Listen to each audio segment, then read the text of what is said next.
Haleluya. Mula pertama saya mengucapkan salam sejahtera di dalam nama Tuhan Yesus Kristus buat semua kita yang sudah datang pada malam hari ini dalam rumah Tuhan.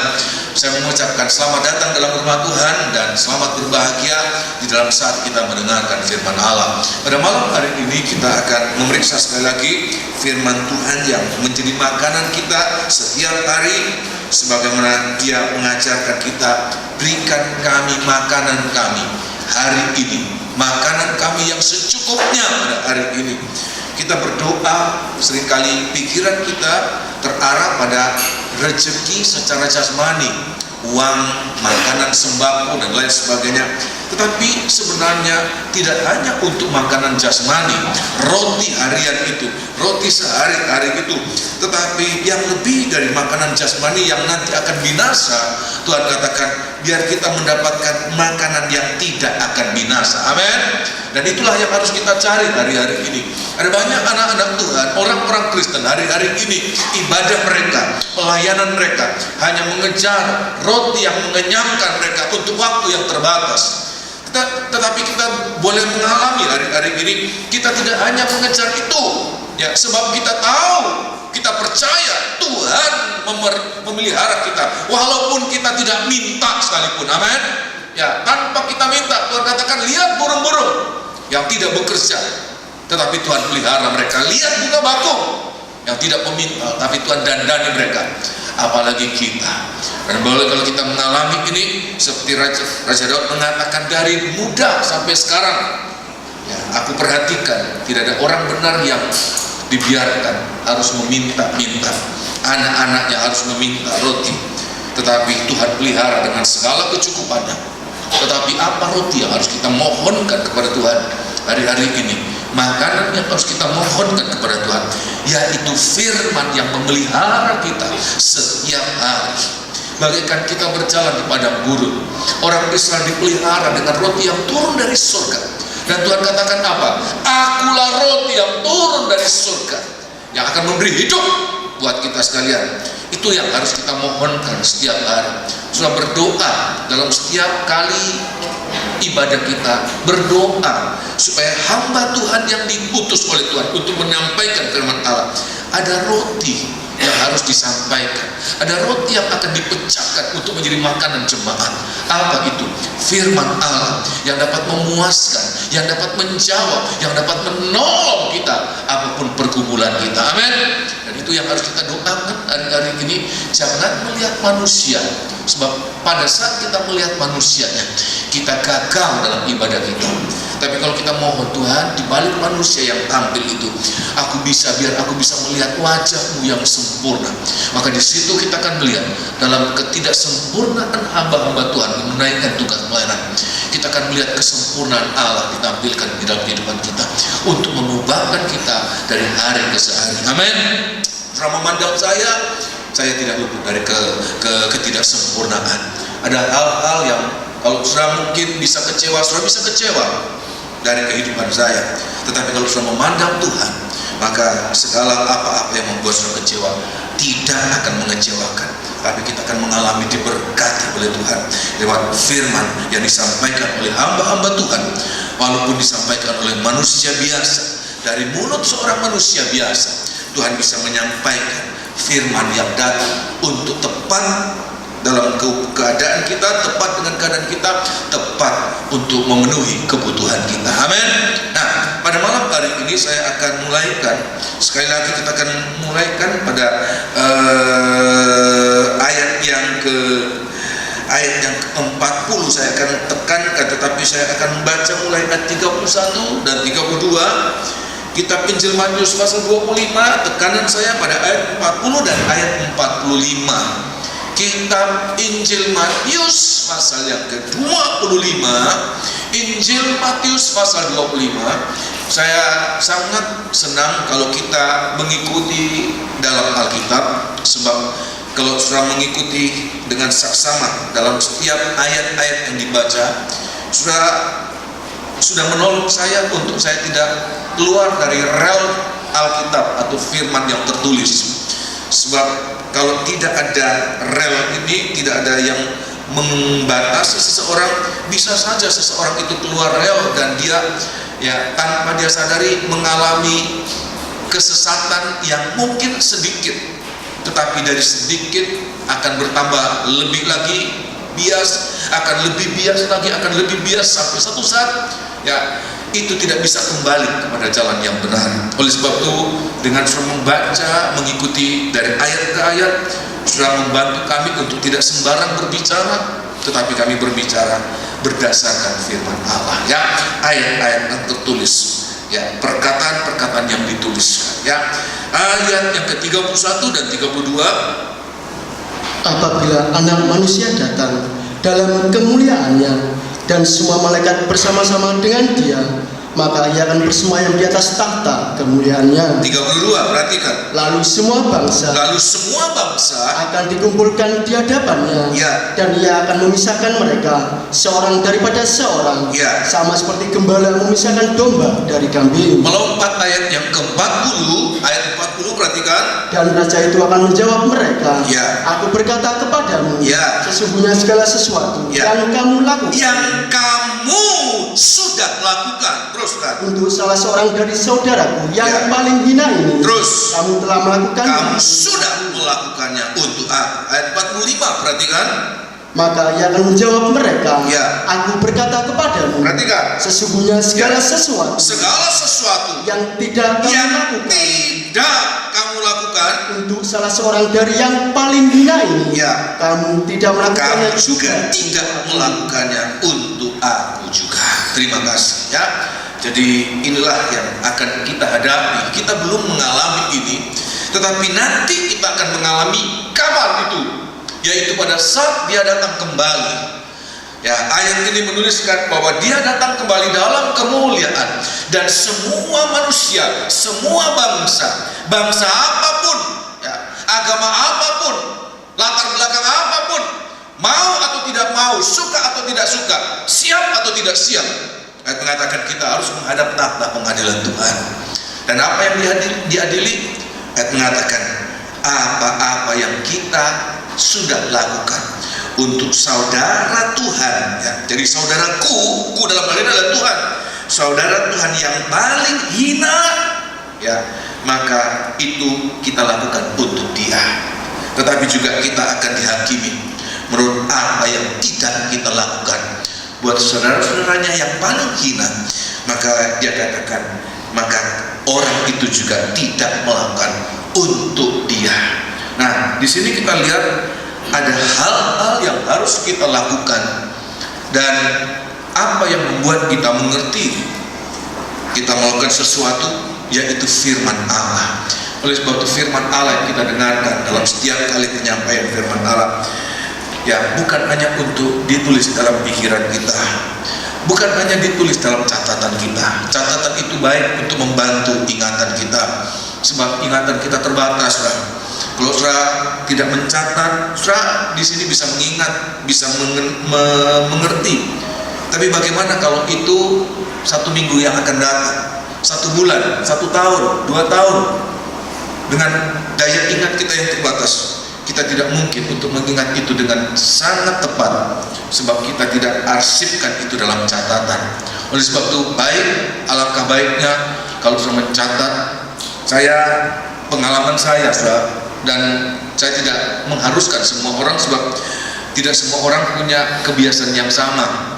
Kalau saya mencatat, saya justru lebih konsentrasi, saya justru lebih memperhatikan. Saya memperhatikan topik utamanya, apa pelengkapnya, kaitan dari ayat ke ayat. Saya berusaha untuk mengerti dan memperhatikan itu akan terjadi pada saat saya mencatat, Tetapi tidak semua orang memiliki kepekaan yang sama, kebiasaan yang sama. Ada orang-orang yang juga mungkin kalau mencatat malah buyar konsentrasinya. Dia lebih baik tidak mencatat, tetapi lebih daripada hanya mencatat dalam kitab-kitab, lembaran-lembaran kitab kita, adalah catatlah firman Allah di dalam hati kita dan dalam perbuatan-perbuatan kita. Sebab pada saat kita mencatat dalam hati dan perbuatan-perbuatan kita, dalam setiap hari, dalam setiap menit, setiap kasus, Sebab setiap pertambahan waktu kita ini itu bagaikan lembaran-lembaran yang pasti akan menuliskan apa-apa yang ada dalam pikiran kita, dalam hati kita, yang sempat kita ucapkan, yang sempat kita perbuat, yang sempat kita pikirkan, sempat kita rencanakan. Itu akan menulis lembaran dalam lembaran-lembaran waktu hidup kita. Nah, oleh sebab itu, biar hari-hari ini catat lembaran hidup kita dengan praktek firman Allah. Sebab nanti semua kitab-kitab itu akan dihakimi, akan diperhadapkan sebagai rapor yang kita pertanggungjawabkan kepada Dia yang memberikan hidup buat kita. Berapa lama pun kita hidup di dunia ini, nanti kita harus bertanggungjawabkan kepada Dia yang sudah memberikan hidup kepada kita ini. Oleh sebab itu, kita gunakan firman Allah itu untuk dicatat dalam hati, dalam pikiran, dalam perbuatan-perbuatan kita, mengisi lembar-lembar hidup kita dengan firman Allah, supaya seperti Rasul Paulus katakan kepada orang-orang di Korintus, kamu adalah surat-surat Kristus yang dapat dibaca oleh semua orang. Surat-surat terbuka, tanpa kita memperkenalkan diri sebagai orang Kristen. Orang bisa melihat lewat perkataan kita, lewat pandangan hidup kita, lewat tatapan kita ini, pandangan mata kita ini, lewat langkah-langkah perbuatan hidup kita, lewat perbuatan tangan kita, langkah-langkah hidup kita. Mereka bisa melihat inilah orang Kristen. Sebab mereka melihat ada ciri-ciri Kristus di dalam hidup kita. Seperti apa yang dikatakan oleh Rasul Paulus, hidupku sekarang bukan aku lagi, tapi Kristus yang hidup di dalam aku. Dan semoga ini yang harus kita resapi dalam hari-hari ini. Kita bukan hanya sekedar mendengar khotbah, tetapi kita mendengarkan firman Allah. Khotbah itu hanya perkataan yang bisa disanggah, tetapi firman Allah itulah kebenaran yang sebenarnya, tidak terbantahkan dan sangat berguna. Firman Allah itu hidup, begitu hidup, dan itu akan mewarnai hidup kita, membuat hidup kita yang fana ini boleh menjadi hidup yang kekal, menerima hidup yang kekal. Itulah makanan yang harus kita terima dan kita doakan di hari-hari ini. Kita berdoa untuk ini. Nah, kita akan lihat lagi bahwa Tuhan akan memisahkan kambing dan domba berdasarkan apa yang mereka lakukan kepada saudara yang paling hina. Salah seorang saudara yang paling hina. Saya melihat dalam original teksnya, kata yang paling hina itu adalah yang paling kecil, yang terkecil, the least, yang paling kecil, baik itu dalam ukurannya, maupun dalam jumlahnya, maupun dalam kemuliaannya, dalam kuasanya, dalam derajatnya. Pokoknya yang paling kecil, yang paling rendah. Tuhan katakan, kalau kita berhasil melakukan itu untuk saudara kita yang paling hina ini, maka kita akan ada kredit poin yang baik di hadapan Tuhan, di mata Tuhan. Tetapi di saat orang gagal seperti engkau tidak melakukan terhadap saudaraku yang paling hina ini, maka itu Tuhan katakan orang-orang yang diusir dari hadapan Tuhan, enyahlah engkau dari hadapanku, sebab dia gagal menggunakan kesempatan-kesempatan yang Tuhan berikan untuk melakukan sesuatu kepada Tuhan. Oleh sebab itu, biar hari-hari ini di sini kita akan dihakimi apa yang kita sudah perbuat dan apa yang kita tidak lakukan, khususnya kepada siapa? Kepada Tuhan melalui saudara-saudaranya yang paling hina. Nah, inilah orang-orang di dalam segala kerendahannya, tetapi juga di dalam kebutuhannya. Orang-orang di dalam kebutuhannya, Tuhan katakan, pada saat aku lapar, engkau memberikan aku makan. Pada saat aku haus, engkau memberikan aku minum. Pada saat aku tidak berpakaian, engkau memberikan aku pakaian. Pada saat aku orang asing, engkau memberikan aku tumpangan. Pada saat aku dalam keadaan sakit, dan dalam penjara engkau melawat aku. Ada kebutuhan-kebutuhan yang sangat primer yang dibutuhkan oleh manusia, dan ada orang-orang yang berhasil dalam hidupnya. Dia sudah menerima dari Tuhan. Minggu yang lalu saya sampaikan, lewat penggembalaan kita menerima apa yang kita butuhkan. Rumput hijau, air yang jernih, ya, minyak urapan, pembaringan, bahkan pembelaan Tuhan kita menerima dari Tuhan. Tetapi seringkali kita terlalu egois. Kita hanya mau menerima dari Tuhan dan kita tidak mau memberikan kepada yang lain. Padahal hakikat anak-anak Tuhan adalah apa? Kita diberkati untuk supaya kita menjadi berkat buat orang lain. Kita diberkati banyak, ya. Kita harus mengakui kita diberkati oleh Tuhan. Tetapi harus kita juga bertanya, apakah kita sudah menjadi berkat buat orang lain? Sebab ini menentukan kita. Kita nanti akan dihakimi keberhasilan dan kegagalan kita dalam hal kita melakukan sesuatu kepada Tuhan, melewati sesuatu yang paling hina ini. Itu menentukan nasib hidup seseorang. Nah, malam hari ini saya akan sampaikan apa yang membuat seseorang bisa melihat, ya, bisa melihat saudara-saudara yang paling hina di dalam kebutuhannya. Ini sangat menentukan. Sekali lagi kita baca pada ayat yang 40. Apa yang membuat kita bisa berhasil tetapi juga bisa gagal? Walaupun di depan mata kita seperti tertutup mata kita, tertutup hati kita, dan tangan kita ini seperti terikat untuk tidak melakukan sesuatu. Mata kita tidak melihat, hati kita tidak tersentuh, tidak tergerak, dan tangan kita ini terikat untuk tidak melakukan sesuatu. Kita harus perhatikan, ada hal-hal yang membuat kita bisa melakukan tetapi juga bisa tidak melakukan. Sebab melakukan dan tidak melakukan ini sesuatu yang sangat penting, yang sangat menentukan nasib kita, ya. Ayat 40 sekali lagi. Dan raja itu akan menjawab mereka, aku berkata kepadamu, sesungguhnya segala sesuatu yang kamu lakukan, ya, untuk salah seorang dari saudaraku yang paling hina ini, kamu telah melakukannya untuk aku. Terima kasih.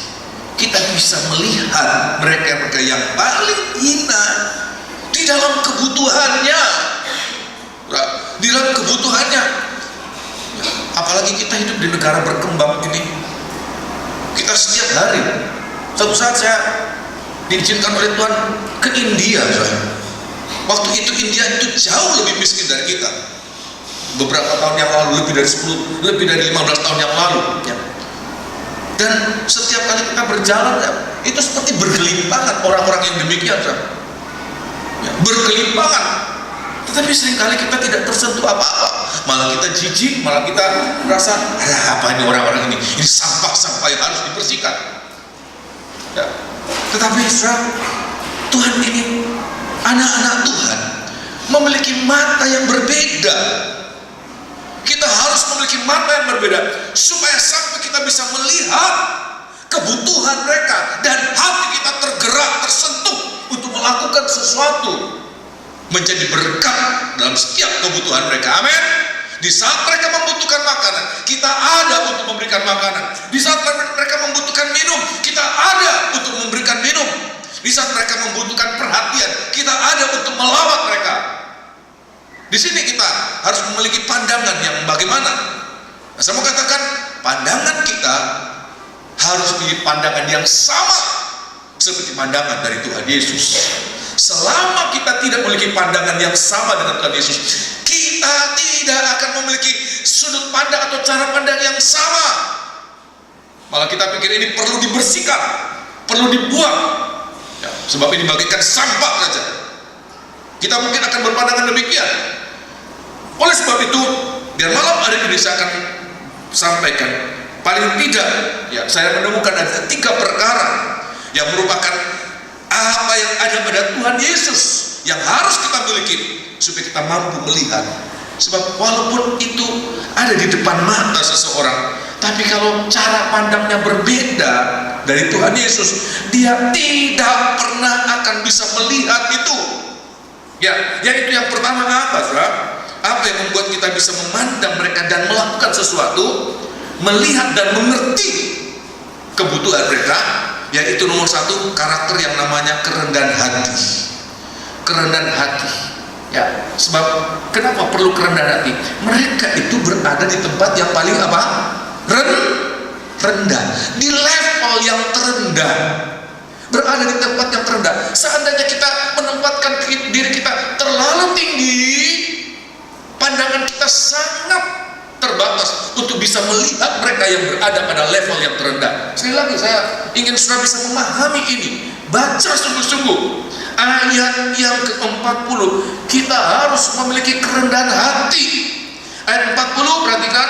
Dan raja itu akan menjawab mereka, Ya. Aku berkata kepadamu, Ya. sesungguhnya segala sesuatu yang kamu lakukan untuk salah seorang dari saudaraku, Ya. yang paling hina, yang paling kecil, yang paling rendah ini.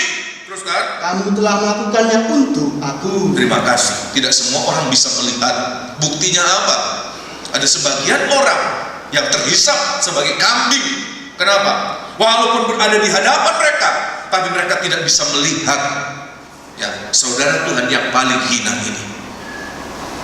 Karakter pertama yang harus kita miliki adalah apa? Kerendahan hati. Dari siapa kita belajar kerendahan hati? Tidak ada contoh, tidak ada guru yang sempurna mengajarkan kita kerendahan hati kecuali Dia. Di dalam kitab Injil Matius pasal yang ke-11, kitab Injil Matius, nggak ada seorang pun yang berani dan boleh mengucapkan perkataan ini. Sebab apa? Sebab kalau perkataan yang diucapkan oleh seorang manusia, dia katakan belajar dariku sebab aku rendah hati, justru orang itu sedang memamerkan kesombongannya. Kalau ada orang yang berani mengatakan aku sudah rendah hati, justru dia sedang mengakui bahwa dia adalah sombong, tinggi hati ya. Tapi hanya Tuhan Yesus yang boleh mengucapkan ini, sebab Dia sudah teruji kerendahan hatinya ya. Ayat yang ke-28, perhatikan ayat 28. Marilah kepadaku semua yang letih lesu dan berbeban berat, aku akan memberi kelegaan kepadamu. Jadi ini yang Tuhan mau berikan buat kita. Orang yang letih lesu berbeban berat, kebutuhannya apa saudara? Kelegaan. Dan Tuhan katakan apa? Ayat yang ke-29. Pikulah yang kupasang, Ya. dan belajarlah padaku. Dan belajarlah daripadaku. Apa itu? Karena aku lemah lembut Sebab aku lemah lembut dan rendah hati. dan jiwamu akan mendapat ketenangan. 30. Sebab yang kupasang itu Ya. enak dan bebanku pun ringan. Terima kasih. Di sini saudara, di sini kita harus mengerti ya. Membuat kita bisa memahami. Tuhan Yesus katakan kepada orang Israel, untuk engkau bisa mengenal jiwa orang-orang yang tertindas itu, Tuhan izinkan mereka mengalami seperti orang-orang itu. Mereka diturunkan di tempat yang paling rendah. Padahal orang Israel orang pilihan Allah, orang yang tinggi, dan karena mereka dikatakan oleh Tuhan sebagai orang yang merupakan pilihan Allah, itu mereka tangkap sesuai dengan kemauan mereka, dan mereka yang menguntungkan mereka. Dan sampai hari ini mereka merasa mereka adalah orang yang lebih dari orang lain ya.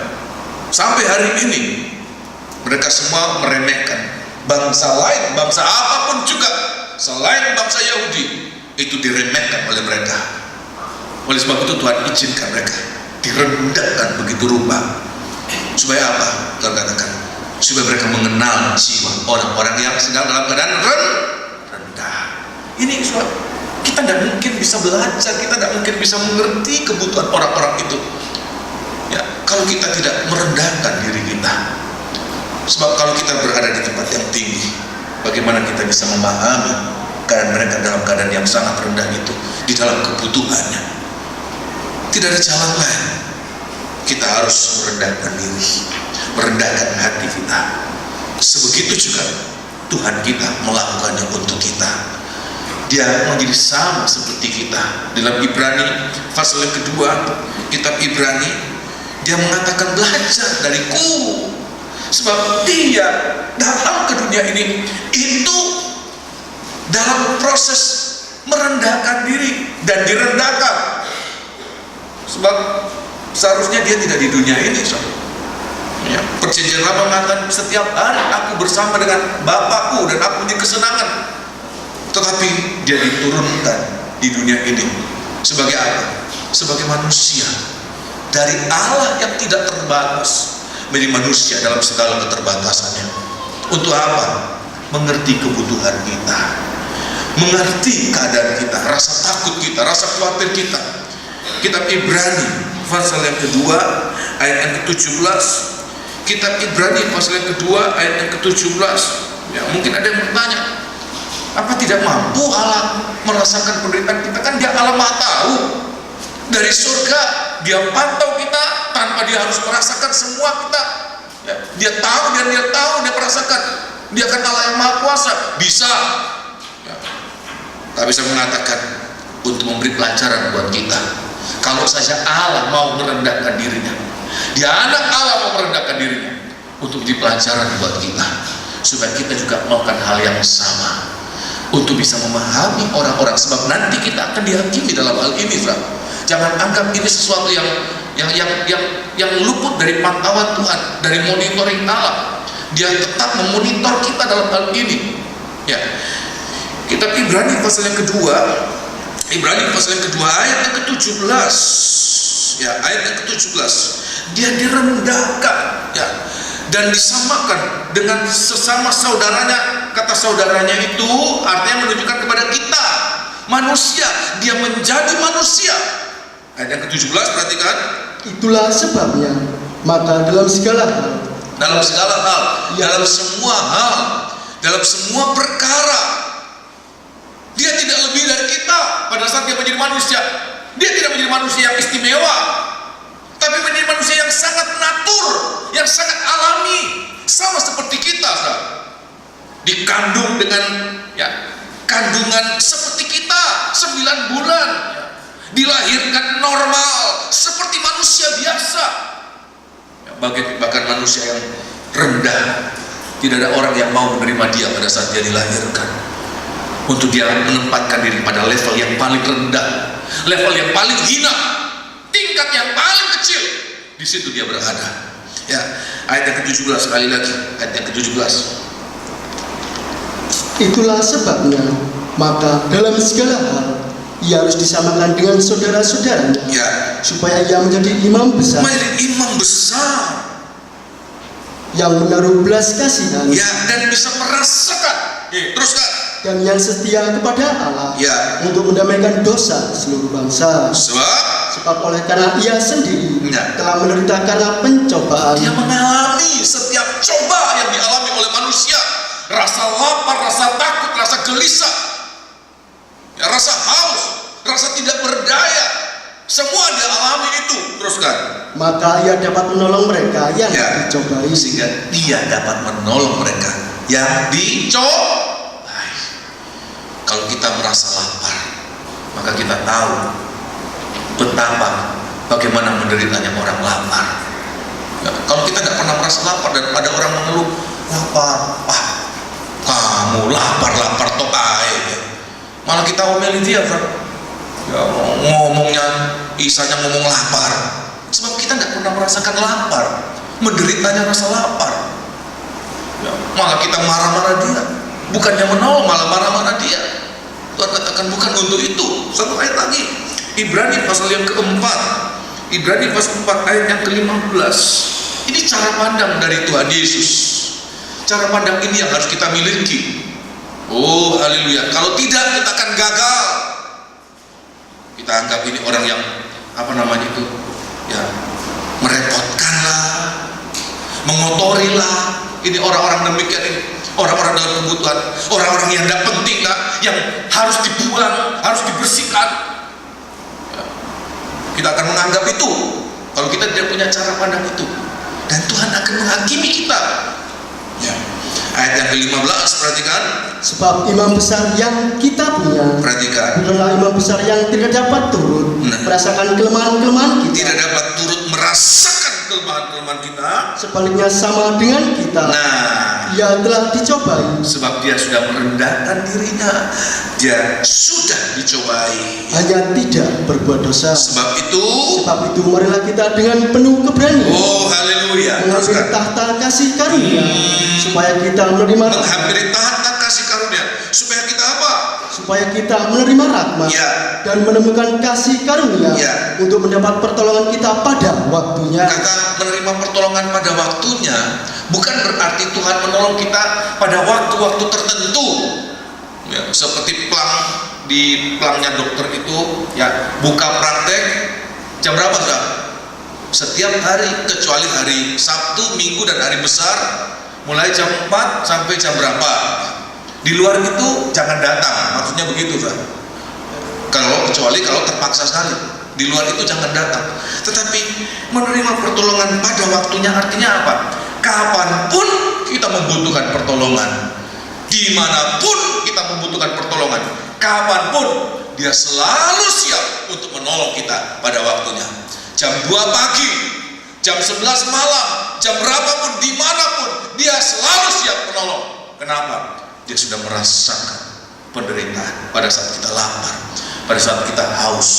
Dia pernah merasakan lapar, dia pernah merasakan haus, dia pernah merasakan telanjang, dia ditelanjangi pada saat dia kayu salib. Semua pakaiannya dilucuti. Untuk apa? Pakaian yang diberikan buat manusia yang telanjang. Dia merasakan semua apa yang kita derita dan mengatakan, sehingga dia dapat menolong kita. Dia penuh ya perhatian, dia merasakan untuk dia menolong kita tepat pada waktunya. Amin, kasih. Ini yang harus kita miliki. Ya, memiliki karakter yang namanya kerendahan hati. Kita belajar dari dia. Kita belajar dari dia. Satu ayat lagi di dalam kitab Filipi pasal yang kedua. Suratan Filipi pasal yang kedua. Suratan Filipi pasal yang kedua. Saya lihat pada level mana dia direndahkan, sampai di level mana dia direndahkan. Saya akan perlihatkan dia direndahkan sampai pada level yang paling rendah, di tempat yang paling rendah. Ya, kalau saya mau samakan, seperti itu orang-orang yang harusnya kita tolong. Saudaraku yang paling hina, dia sudah mendapatkan, dia mengambil tempat di situ, ya, di tempat yang paling hina. Ya. Filipi pasal yang kedua, suratan Filipi pasal yang kedua, ayat yang ke-6. Nah, oleh sebab itu pikiran dan perasaan ini, atau ayat yang ke-5, Tuhan katakan biar itu menjadi pikiran dan perasaan kita. Tanpa kita memiliki pikiran itu, kita tidak pernah akan tergerak dan terbuka mata untuk melakukan sesuatu buat saudara kita yang dalam kebutuhannya. Sebab ini perintah Tuhan, kita harus melakukan perbuatan baik untuk semua orang, terutama dimulai dari apa? Saudara kita mengatakan. Tapi bagaimana kita bisa melihat ini? Ada orang-orang yang butuh ditolong, ya, ada orang-orang yang perlu ditolong dan harus ditolong. Kalau kita tidak punya hati yang rendah, ya. Ayat yang ke-5 Tuhan katakan, kalau kita tidak memiliki pikiran dan perasaan yang ada pada Yesus. Ayat yang ke-5, hendaklah kamu dalam hidupmu bersama menaruh pikiran dan perasaan yang terdapat juga dalam Kristus Yesus. Apa itu? Yang walaupun dalam rupa Allah. Yang walaupun dalam rupa Allah. Apa ini dalam rupa Allah? Dalam keadaan yang tinggi. Bahkan bukan hanya tinggi. Allah itu maha tinggi. Namanya Allah itu maha tinggi, maha besar, maha mulia, maha kuasa, maha semua. Yang maha itu milik Allah. Segala yang maha itu milik Allah, ya. Tapi dalam keadaan yang maha itu, ayat mengatakan dia rendahkan diri, dia turun sampai di mana? Sampai di level yang paling rendah. Walaupun dalam kesetaraannya dengan Bapa, yang walaupun dalam rupa Allah, ya, tidak menganggap kesetaraan dengan Allah itu, ya, sebagai milik yang harus dipertahankan. Kita lihat ini, kalau saja dia tidak mempertahankan ya kemahaannya, tapi dia korbankan itu untuk menjadi sama seperti kita di dalam kerendahannya, untuk memberikan kita pelajaran. Tadi saya katakan, walaupun dia tidak menjadi manusia pun, ya, dia bisa memantau dari surga. Kenapa? Dia maha, dia mampu berbuat apa-apa. Segalanya dia bisa lakukan. Apapun dia bisa lakukan sesuai dengan kehendaknya. Dia mau berbuat apa, dia mampu berbuat itu tanpa dibatasi oleh keterbatasan-keterbatasan.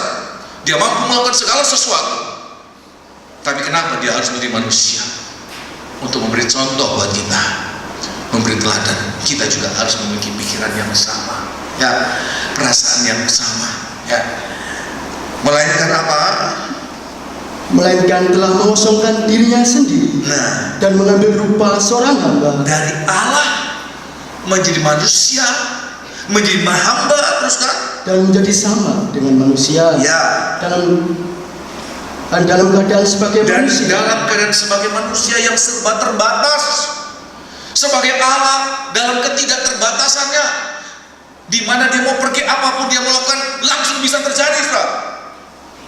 Kalau panas dikatakan jadilah dingin, jadi dingin. Ya. Keadaan buruk jadi sembuh, jadi sembuh. Dia mampu melakukan apapun juga. Tapi dia harus menjadi seperti manusia dalam segala keterbatasan. Kita ingin jadi baik, ya, tidak semudah perkataan kita, tidak semudah pikiran kita. Sudah bisa mengerti demikian, amin? Itulah manusia dalam keterbatasan. Dia menjadi sebagai manusia, sama dengan manusia. Ia telah merendahkan dirinya dan taat sampai mati. Bahkan sampai mati di kayu salib. Bahkan manusia yang bagaimana? Hamba yang bagaimana? Kata hamba ini dolos, ya. Hamba budak belian tanpa hak, hanya kewajiban. Ini manusia yang rendah, ya, diperhamba oleh sesamanya manusia. Berarti kan? Tapi dia bukan hanya menjadi manusia, tapi manusia mati. Dan cara matinya, ayat mengatakan mati di kayu salib, mati yang paling hina, manusia yang paling rendah. Itulah manusia yang layak dihukum mati. Seperti itu dia letakkan diri, seperti itu dia menyamakan diri. Supaya apa? Dia bisa merasakan, dia bisa melihat seperti apa orang-orang yang akan mati di kayu salib. Dia bisa merasakan, dia bisa melihat, dan itu memberi contoh buat kita di hari-hari ini. Untuk kita bisa memandang ini, bisa terbuka mata melihat orang-orang dalam kebutuhan. Tuhan katakan, lebih dahulu kita harus memiliki karakter yang namanya kerendahan hati. Tanpa kerendahan hati, walaupun itu di muka mata kita tidak bisa memandang itu.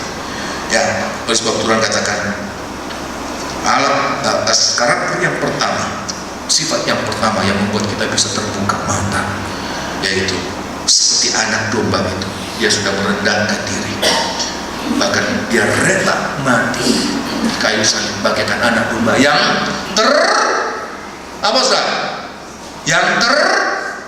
tersembelih. Saya katakan ini bagaikan, jangan nanti di luar, Pak Gembala ngomong tadi Tuhan Yesus mati karena disembelih. Tidak, dia mati di kayu salib, tetapi bagaikan domba yang tersembelih di dalam segala kekurangannya, di dalam segala keterbatasannya. Saya akan terlihat seperti apa domba yang tersembelih itu. Tolong baca, ya, di dalam kitab Roma pasal yang ke-8. Seperti itu mungkin kita alami hari-hari ini, ya. Roma pasal yang ke-8, suratan Roma pasal yang ke-8, Roma pasal yang ke-8, Roma pasal yang ke-8 ayat yang Roma pasal yang ke-8 ayat yang ke-35. Seperti ini domba-domba yang tersembelih.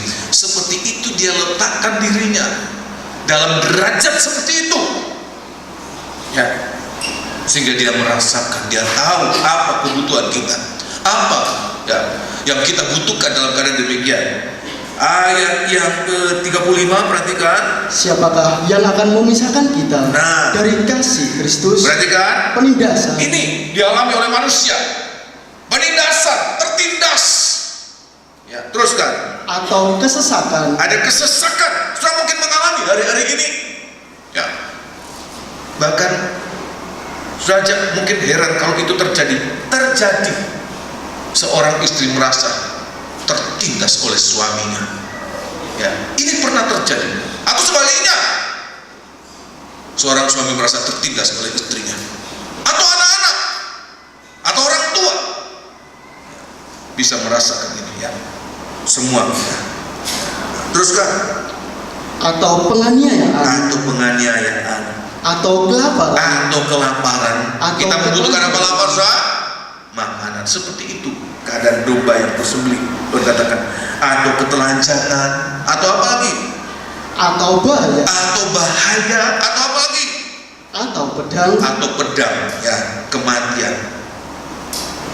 Ayat 36. Seperti ada tertulis, Ya. oleh karena engkau kami ada dalam bahaya maut sepanjang hari. Ya. Kami telah dianggap sebagai domba sembelihan. Seperti itu, dia sudah menjadi domba yang tersembelih. Ya, bukan lagi domba-domba yang akan disembelih, tetapi dia sudah tersembelih. Tapi ayat mengatakan untuk apa? Ayat yang ke-37, untuk menyertai kita. Kalaupun kita sekarang mengalami demikian, Tuhan izinkan kita mengalami demikian. Perhatikan nomor 1, jangan takut. Nomor 1, sebab apa? Dia sudah menjadi domba yang tersembelih. Tapi kalau kita diizinkan mengalami seperti domba sembelihan, yang kedua apa? Supaya nanti waktu Tuhan angkat kita punya cara pandang yang berbeda saat melihat orang-orang yang dalam kebutuhannya. Sebab kita pun pernah merasakan itu sebagai domba-domba sembelihan, mengalami tindasan, aniaya, kelaparan, bahaya, pedang ya. Ayat yang ke-37, tetapi dalam semuanya itu ya, kita lebih daripada orang-orang yang menang, ya, oleh Dia yang telah mengasihi kita. Dia tidak pernah meninggalkan kita. Maka kalau kita mengalami pembelaannya, maka kita juga harusnya memiliki hati yang bersama dengan orang-orang yang dalam keadaan, ya, dalam bahasa lama itu mengatakan kepapaannya, papa ya, dalam keadaan kerendahannya ya. Kita juga harus memiliki hati yang sama, pikiran yang sama, perasaan yang sama, pandangan yang sama, sehingga kita cepat berbuat. Dan dengan perbuatan yang sama ini bukan untuk mencari keuntungan apa-apa, tapi kita berbuat sebab kita pun sudah mengalami pertolongan dari Tuhan. Tanpa kita sadari, perbuatan kita memiliki nilai plus, credit point yang besar di hadapan Tuhan. Tanpa kita sadari, apa yang kecil kita lakukan tetapi besar di mata Tuhan. Amin. Mau mengalami demikian? Amin. Ya, luar biasa. Sudah memberikan air minum, saudara. Air minum segelas ini bagi orang yang hampir mati kehausan, saudara. Kalau sudah memberikan satu gelas ini, berapa harganya ini? Paling banter 500 rupiah ya. Jual di mana? Ya udah tahu, kalau di hotel bintang 5 tentu beda harganya ya. Tapi berapa sih harganya segelas air? Tapi kalau sudah berikan pada orang yang hampir mati kehausan, nilai ini sangat mahal, sangat berharga, sangat bernilai. Apa-apa yang kita kerjakan itu yang tepat pada sasarannya, itu bernilai tinggi di hadapan Tuhan. Walaupun kecil perbuatan kita, tapi sangat dibesarkan oleh Tuhan. Amin. Ya, kita memiliki apa? Harus memiliki apa? Kerendahan hati. Oleh sebab itu yang ini yang kita belajar dari Tuhan. Dia sudah turun di tempat yang paling rendah di mana kita berada. Dari tempat yang maha tinggi, Efesus dituliskan kepada Efesus ya. Rasul Paulus tuliskan kepada jemaat di Efesus. Dari tempat yang paling tinggi, dia turun di tempat kita, di tempat yang paling rendah. Orang-orang yang kecil, yang hina, di situ dia berada untuk juga membebaskan kita, membawa kita di tempat yang paling tinggi. Kalau kita mengalami itu, hati ini jangan berubah, tapi kita tetap memiliki pandangan yang sama, supaya kita juga boleh terbuka mata, peka melihat orang-orang yang membutuhkan ini. Yang kedua apa? Ini yang harus kita butuhkan ya, supaya kita dihisapkan sebagai domba. Sebab kambing-kambing itu pun mungkin melakukan juga kebaikan. Mereka menolong, tapi dalam menolong orang mereka sedang mencari apa? Kepujian. Mereka sedang ingin lebih tinggi, dianggap orang baik, dianggap orang saleh, dianggap orang bermoral. Sebab menolong orang, ya menolongnya sedikit, TV-nya yang banyak, meliput ini dan disiarkan di mana-mana. Bukan itu yang Tuhan minta. Bisa saja mereka melakukan itu, tetapi mereka tidak mengerjakan dengan kerendahan hati. hati yang berbelas kasihan. Ini hati yang berbelas kasihan. Ada belas kasihan, ya. Ada empati, merasakan penderitaan orang. Ya, dia mengatakan, siapa orang yang peduli dengan sesama? Orang-orang Farisi ahli Taurat menyoal dia, ya, mendebat dia. Siapa sesama kami? Tuhan gambarkan ada orang yang turun dari Yerusalem kemana, saudara? Kemana? Yeriko. Di tengah jalan dia dibegal habis-habisan. Nah, dia dibegal habis-habisan. Jadi kalau ada begal yang terjadi sekarang ini, saudara, itu sebenarnya sudah dilihat oleh Tuhan 2000 tahun yang lalu, ya, sudah pernah terjadi, ya, walaupun ini dalam satu, ya, apa namanya itu, gambaran, satu pengumpamaan, tapi itu juga suatu keadaan yang nyata. Perhatikan, itu bertanda bahwa inilah hari-hari yang sudah sangat akhir. Nah, pada saat itu ada orang-orang yang lewat, orang-orang yang punya kredibilitas yang tinggi di mata masyarakat, imam-imam, orang Lewi. Tapi apa yang terjadi, saudara? Mereka melihat, tapi mata mereka tertutup. Mereka tidak melakukan apa-apa. Kenapa? Mata mereka melihat kepentingan diri sendiri. Ada apa aku tolong? Bukan sanakku, bukan saudaraku, bukan temanku. Ya, jangan-jangan aku tolong, aku nanti yang dibegal. Daripada aku mosok jadi pahlawan, lebih baik aku selamatkan diri. Ya, perhatikan, dan dia tidak melakukan apa-apa. Nanti kalau dia ini, engkau lihat ada orang yang butuh pertolongan, engkau tidak menolong. Coba aja kita lihat sekarang ini, saudara. Seandainya ada terjadi apa-apa di jalan, saudara, berdarah-darah, saudara, dan kita dengan mobil bagus kita, mau nggak kita, ayo sini tak bawa rumah sakit, dan sedang berdarah-darah begitu, saudara. Ya, kalau tidak punya hati yang berbelas kasihan, tidak mungkin melakukan itu, tidak mungkin. Tapi kita lihat ayat mengatakan ada seorang Samaria, ada orang Samaria dengan jalan yang sama, dan waktu melihat itu, hatinya tergerak oleh apa, saudara? Oleh apa, saudara? Belas kasihan. Walaupun itu bukan temannya, bukan siapa-siapanya, bahkan sangat mungkin orang yang dibegal itu adalah orang Yahudi. Dan ini sejarahnya, orang Yahudi dan orang Samaria tidak beramah, ramah.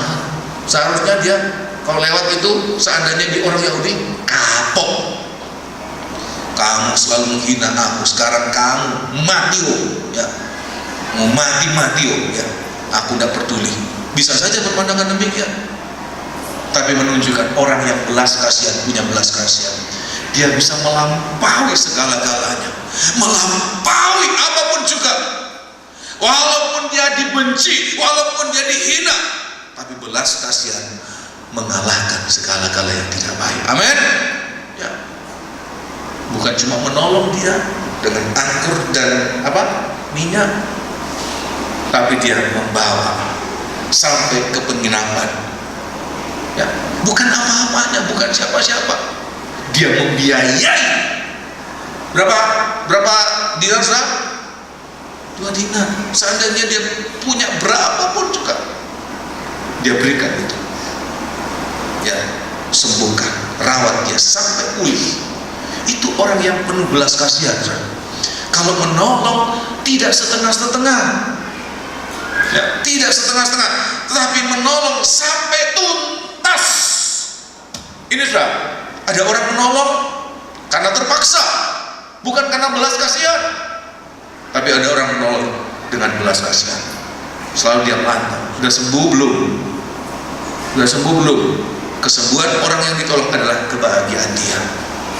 Ya, kalaupun ada apa-apa, seandainya terjadi apa-apa, ya, mati atau apa, dia juga turun sebab punya belas kasihan. Tapi kalau dia sembuh, senang. Kenapa? Ternyata perbuatanku tidak sia-sia dan orang itu bisa diselamatkan. Ada kebahagiaan. Ini belas kasihan. Senang melihat orang-orang yang dalam kebutuhan ini boleh tertolong. Ini belas kasihan, saudara. Ada kebahagiaan. Dan yang ini boleh kita alami. Sebab apa? Tuhan sudah memberikan kita belas kasihannya. Tuhan sudah berbelas kasihan kepada kita. Seandainya Dia tidak berbelas kasihan kepada kita, ya apapun yang kita lakukan, mau kita berbuat amal, mau kita bermoral baik, tidak ada gunanya apa-apa. Tidak membuat kita masuk ke kerajaan surga. Sebab kita selamat bukan karena perbuatan kita, tapi kita selamat karena pengorbanannya. Amin, kasih. Kita selamat karena anugerah. Kita diselamatkan bukan karena kita baik dan kita selamat. Perbuatan baik itu perlu sesudah kita diselamatkan, tapi untuk selamat bukan karena perbuatan baik kita, tapi ada seorang yang berbelas kasihan untuk kita. Nah, oleh sebab itu pandangan yang sama ini juga harus ada dalam kehidupan kita.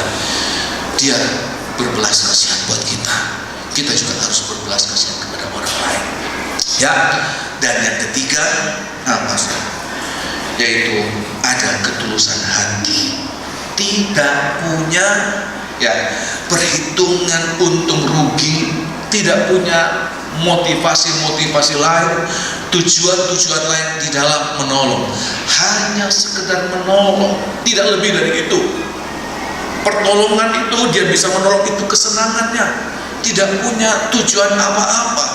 Ya, sebab saya melihat orang-orang miskin ini, ya dalam kemiskinannya, dalam orang-orang yang hina ini, orang-orang dalam keadaan kerendahan ini, seringkali tambah pecundangi oleh orang-orang yang, maafkan, yang bermodal melakukan perbuatan baik. Saya mendapatkan paling tidak ada beberapa ayat yaitu di dalam kitab Amos pasal yang ke-8, Amos pasal yang ke-8 ayat yang ke-6, tolong baca ya.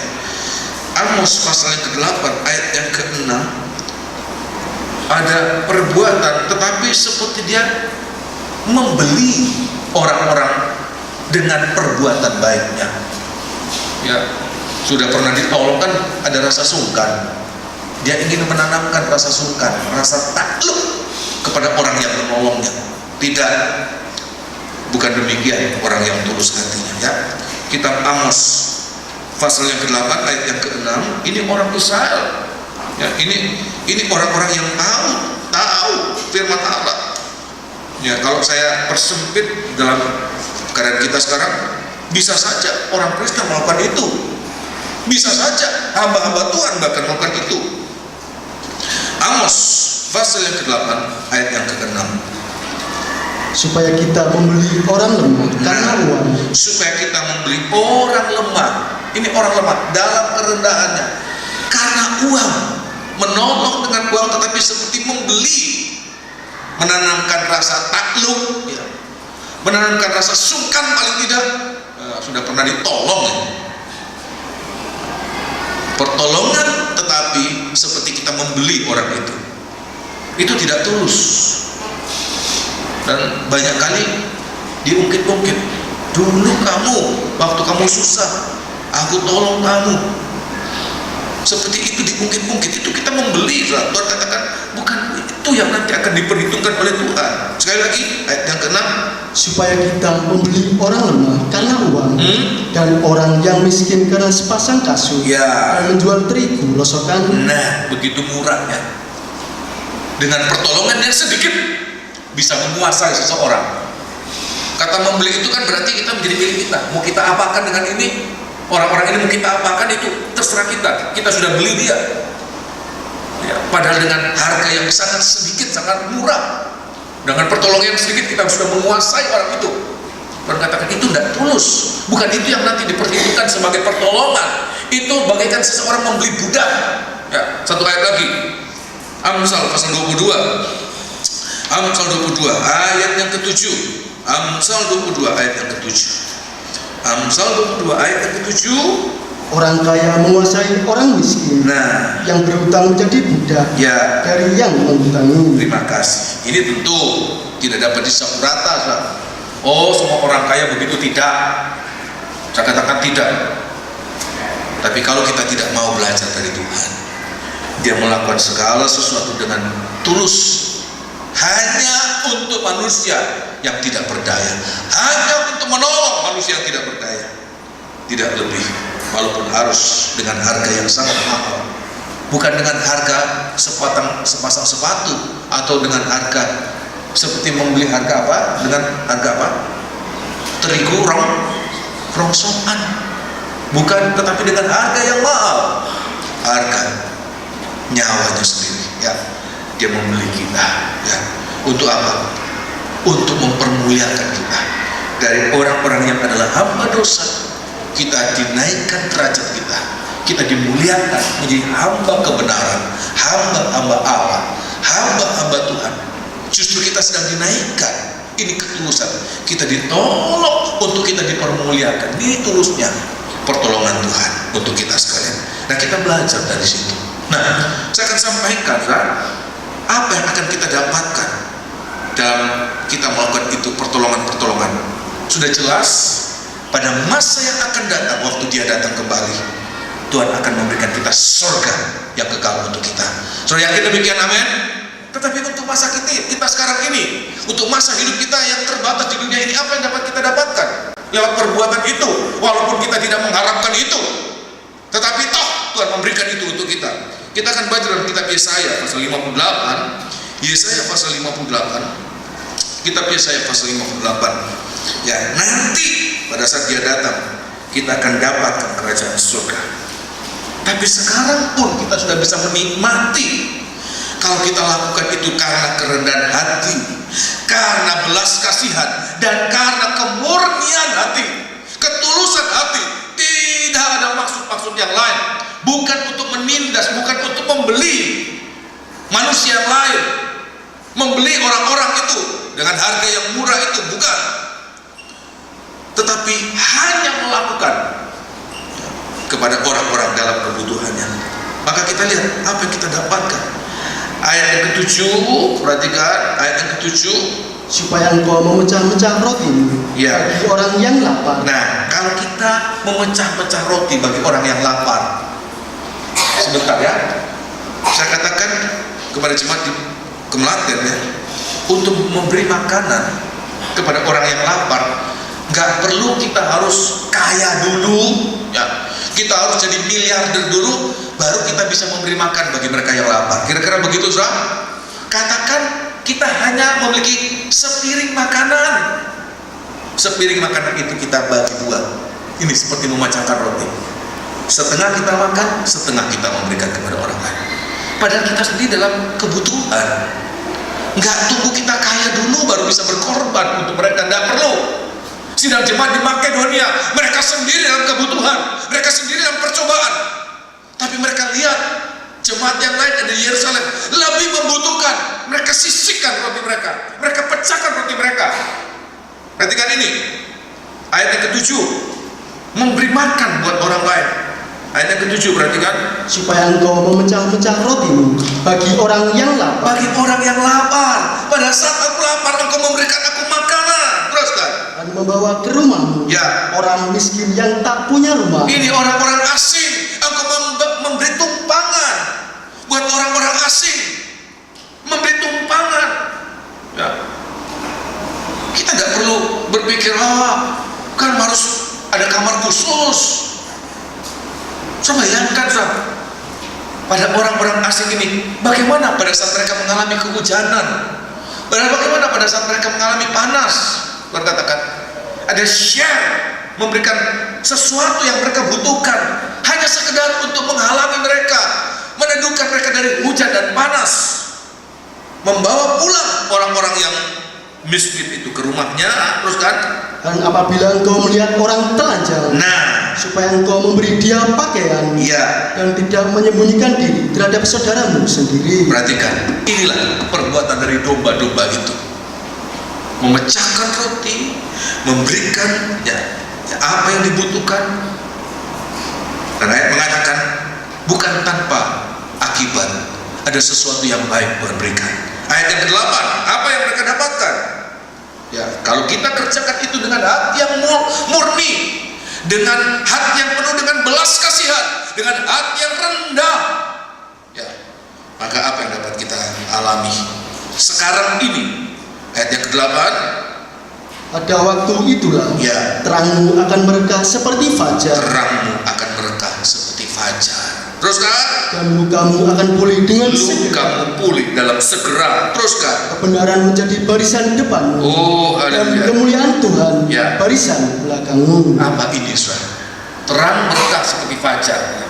Fajar itu adalah matahari. Merekahnya itu bagaikan dari malam gelap itu kemudian terbit terang. Dari gelap menjadi terang. Terjadi apa, saudara? Terjadi apa? Dari gelap kita menghadapi mungkin hari-hari ini masa gelap yang panjang. Dalam pekerjaan rasanya, oh Tuhan, kok seperti mengalami masa kelam panjang. Dalam nikah, dalam apapun juga, bahkan dalam pelayanan mungkin kita merasakan, Tuhan kok sulit. Tapi ayat mengatakan, tapi kalau kita melakukan sesuatu untuk Tuhan lewat saudara-saudara kita ini, ayat mengatakan akan ada pemulihan. Terang itu akan berubah menjadi fajar, menjadi merekah seperti fajar. Saya pernah naik Gunung Bromo, saudara, melihat bagaimana terang merekah seperti fajar, saudara. Butuh berapa jam itu? Dari gelap menjadi terang, butuh berapa jam, saudara? Butuh waktu yang lama, berhari-hari, saudara. Berhari-hari, waktu yang singkat. Kalau Tuhan memulihkan, Tuhan akan memulihkan dengan waktu yang singkat. Amin. Ya, dari gelap bisa jadi terang. Luka akan pulih dengan apa? Dengan apa? Segera. Padahal luka itu membutuhkan waktu yang lama. Tapi kalau Tuhan memulihkan, Tuhan mampu memulihkan dengan segera. Ya, dan Tuhan katakan apa? Kebenaran akan di barisan depanmu, ya, kemuliaan akan di barisan belakangmu.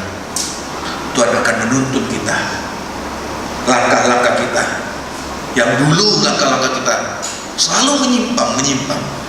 Tapi kalau kebenaran di barisan depanku, kita akan dituntun dari kebenaran kepada kebenaran, dari kebenaran. Akibatnya apa, saudara? Barisan belakang kita akan menjadi kemuliaan. Di mana kita berjalan? Kalau kita berjalan dalam langkah-langkah kebenaran, maka langkah-langkah kita akan di langkah-langkah kemuliaan. Ada ayat mengatakan betapa indahnya langkah orang yang memberitakan apa? Injil. Apa itu Injil? Itulah perkataan-perkataan kebenaran. Kalau kita berjalan dalam kebenaran, dimanapun langkah kita pernah berada di mana, semua ya, langkah-langkah kita menjadi kesaksian yang baik. Jangan sampai ada anak-anak Tuhan tiap kali pernah dengar ini, oh iya, ya di sini juga nggak benar dia. Nanti ke tempat mana? Pernah dengar ini? Iya, sama dong di tempat kami. Dimanapun dia berada, bukan menjadi kesaksian, tidak memancarkan kemuliaan. Barisan belakangnya tidak menjadi barisan kemuliaan. Orang tidak melihat kemuliaan dari jejak yang ditinggalkan.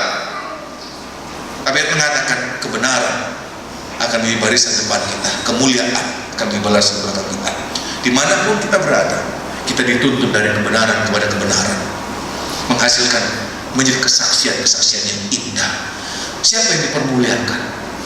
Bukan hanya kita dipermuliakan, yang paling dipermuliakan adalah Tuhan. Kenapa? Kita menyandang nama Tuhan. Nama Tuhan dipermuliakan lewat jejak-jejak dimanapun kita berada. Amin. Haleluya. Coba mengalami demikian, amin. Ya. Ayat yang selanjutnya, ayat yang ke-9, ada pemulihan. Ada pemulihan. Luka apapun. Saya mau tanya buat saudara, luka yang paling sulit ya, disembuhkan luka apa, saudara? Ada orang mengatakan luka dalam, saudara. Maksudnya luka tapi ada di dalam.